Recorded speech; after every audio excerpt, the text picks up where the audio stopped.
Mr. Trump, things are changing in Canada. We're going our own way from here on in. That's the real juice in the 1-2 message of Chrystia, Freeland and Defense Minister Sajjan this week. Canada is wandering out from under the umbrella of the U.S. superpower. We're choosing our own path. Bold stuff, revolutionary in some way, but how true can it be? The U.S. under Trump, for good or ill, regardless of Ms. Freeland's assertion, remains the indispensable player, simply by virtue of its immense military power and the reach of that power. And our pure geographic proximity to that power leaves us, to some degree, inescapably reliant on the United States.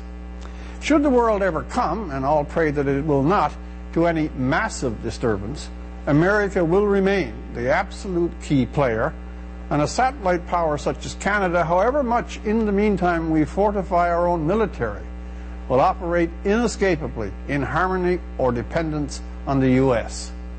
Secondly, much of Ms. Freeland's speech and Defense Minister Sajjan's blueprint for military spending remain aspirations. They are goals to be reached, not realities of the moment. And there is a considerable interim in which, whether we wish it or not, we are still within the confines of our present undernourished military condition and therefore dependent on the influence of the United States. Now that said, there was much about Freeland's speech that was, I reiterate, bold and fresh. From a foreign policy point of view, and were it not for our 150th anniversary, I'd call this Canada's Declaration of Independence. You have to go back to the ancient days of John Diefenbaker's testy relationship with J.F. Kennedy to find a speech with so much vinegar poured out on a U.S. administration or its president.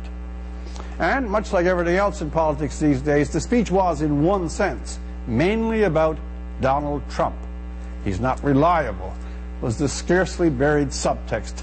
And if we were looking for a signal that such was the subtext, the image of Prime Minister Trudeau's cozy tete-a-tete in a Montreal restaurant with the whole world's idea of the perfect anti-Trump, Barack Obama, was a billboard of that signal.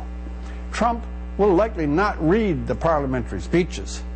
However, the eye of Sauron Trump will not miss the photo op.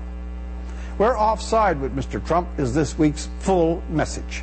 Canadians like distance from Washington most times, but we're still meshed in 1,000 different ways, economically, culturally, and militarily, with the U.S. And whether events will allow us to quite so firmly go another way is a question only events will answer. Being quite so declarative in our distaste for the current U.S. administration might be therapeutic, but it could have penalties. Every declaration of independence has a cost. And with the current U.S. president, it is folly to guess what that cost for Canada might be. For The National, I'm Rex Murphy.